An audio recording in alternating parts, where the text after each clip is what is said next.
سے اللہ تعالیٰ نے میرے طرف جو ہے جہنم کی کھڑکی کھول دیا ہے، تو لو جب میں تیرے وجہ سے مصیبت میں پڑ گئی ہوں تو لو میں تمہیں اب مزہ چکھاؤں گی۔ اب مزہ یہ ہے کہ وہ قبر کی ڈھیر کہتی ہے، مٹی کی ڈھیر بولتی ہے، اے آنے والا بد نصیب، اب تو قیامت کے دن جو میرے اندر سے نکلے گا تو روتے ہوئے نکلے گا، سب سے زیادہ رونے والا تو ہی ہوگا۔ اب وہاں کیا کرے گی وہ قبر؟ آپس میں جو گڈھا ہم لوگ کر کے آتے ہیں، میت کو دفن کرتے ہیں، جب گنہگار اس میں جاتا ہے، بے ایمان جاتا ہے، تو اس گڈھا آپس میں مل جاتی ہے، یہ دونوں دیواریں آپس میں مل گئی۔ اب میت کو اس میں پیس کر کے رکھ دیا گیا چکیوں کے طرح، میت چیخ رہی ہے، چلا رہی ہے، کوئی سنوائی نہیں ہے۔ اتنے میں سانپ مسلط کیا جاتا ہے، بچھو مسلط کیا جاتا ہے۔ آج اگر اسی وقت مسجد کے اندر ایک سانپ آ جائے تو میں یقین کے ساتھ کہہ سکتا ہوں اس بات کو کہ آپ لوگوں میں سے کوئی بھی اپنی جگہ پہ بیٹھے نہیں رہیے گا، سب بھاگنا شروع کیجیے گا۔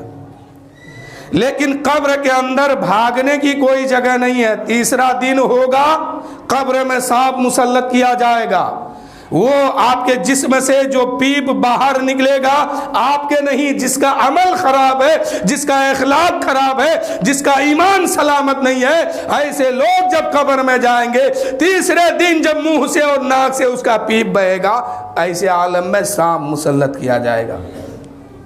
بچھو جو ہے اس پیپ کو چوسے گا، سانپ جو ہے اس پیپ کو چوسے گا، کھائے گا۔ اس لیے اس سانپ کو وہاں مسلط کیا جائے گا کہ اس کے جسم جو سڑنے لگا ہے، گلنے لگا ہے، اس جسم کو کھا کھا کے وہ ختم کر دے۔ لیکن یہ ہر آدمی کے ساتھ نہیں ہوگا، ایسا مت سمجھے گا کہ سب کے ساتھ ہوگا۔ جس کا ایمان سلامت رہے گا، جس کا عمل ٹھیک رہے گا، وہ کروڑوں سال بعد اس کی قبر کھود کے دیکھیے تو وہ ویسے ہی ملیں گے، وہ ویسے ہی ملیں گے۔ اسی بھارت کے سرزمین پر کئی واقعہ میں نے سنا ہے کہ حضرت علامہ کافی مراد آبادی کی قبر کئی سال کے بعد، 200 سال یا کچھ دنوں کے بعد کھولا گیا، یعنی اس کے قبر کے اوپر سے بھارت سرکار نے روڈ بنانا چاہا، لوگوں نے روکنے کی کوشش کیا، نہیں رکا۔ جب قبر ٹوٹی، قبر کھودی گئی، قبر پھٹی تو کیا دیکھتے ہیں؟ کافی مراد آبادی کا جسم ویسے ہی سلامت ہے جیسے اس کو دفن کیا گیا تھا 200 سال پہلے۔ تو یہ ہر آدمی کے ساتھ نہیں ہے۔ اس لیے میں کہتا ہوں، اس لیے میں جگا رہا ہوں آپ کو کہ اس گڈھے میں گرنے سے پہلے اپنے عمل درست کر لیجئے، کہیں ویسا نہ ہو کہ پھر حسرت بھری نگاہوں سے دیکھنے کے علاوہ کچھ نہ بچے۔ موت کب کس کو آئے گی کسی کو کوئی ٹھکانہ نہیں ہے۔ لوگ مر جاتے ہیں، باہر والے سوچتے ہیں بڑا اچھا سلوک ہوا ہوگا ان کے ساتھ، وہ تو وہی جانتا ہے جانے والا کہ کیا لے کے گیا ہے۔ آپ کے رونے دھونے سے اب کچھ نہیں ہونے والا ہے۔ ایک ماحول ہے دنیا میں کہ گھر کا کوئی فرد اگر انتقال کر جائے تو دوسرے لوگ رونے دھونے لگتے ہیں، اس لیے کہ ہمیشہ کے لیے اب یہ ساتھ چھوٹ رہا ہے۔ اب یہ جسم و جسمانیت کے ساتھ کبھی دنیا میں نہیں آنے والا ہے۔ لوگ رو رو کے بے تاشا ہو کے بے ہوش ہو جاتے ہیں، لیکن آپ کے اب رونے سے اس کا کوئی فائدہ نہیں ہے۔ رونا تو آپ کو پہلے ہی چاہیے تھا جب قرآن نے کہا کہ اے ایمان والو بچو اس آگ سے جس کا ایندھن انسان کو بنایا گیا ہے۔ اسی دن آپ کو اس بات کو ذہن میں رکھنا تھا کہ میرا بیٹا ہے، میری بیٹی ہے، میرے گھر کے لوگ ہیں۔ قرآن کہتا ہے خود بھی بچو اس آگ سے اور اپنے اہل و عیال کو بچاؤ، اپنے گھر کے لوگوں کو بچاؤ، اپنے خاندان کو بچاؤ۔ اگر اس دن رو لیتے، اس دن اس پر دھیان دے دیتے تو یقیناً وہ عذاب قبر سے بھی محفوظ رہتا، عذاب دوزخ سے بھی محفوظ ہو جاتا۔ لیکن اس دن تو دھیان دیے نہیں۔ اب مر گیا ہے تو رو کے کیا کیجیے گا، کیونکہ آپ کی طاقت میں نہیں ہے کہ اس کو دوبارہ زندگی دے دے، اب وہ واپس آنے والا نہیں ہے۔ اس لیے اگر رونا ہے تو پہلے ہی روئیے، جو کرنا ہے پہلے ہی کیجیے اپنے گھر والوں کے لیے۔ اس لیے کہ قرآن نے پہلے ہی آگاہ کر دیا کہ اے لوگو، اے مومنو، ایمان والو، جو ایمان لائے ہو ان سے قرآن کہتا ہے بچو اس آگ سے جس کا ایندھن، جس کا جلاون انسان کو بنایا گیا ہے، پتھروں کو بنایا گیا ہے۔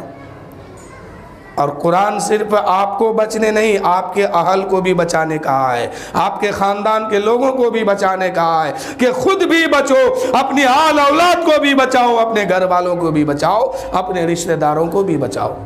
بچانا ہے تو ابھی اس پر دھیان دو، ورنہ پھر ان کا راستہ اگر بگڑ جائے گا تو پھر رونے دھونے سے اس وقت کچھ نہیں ہوگا۔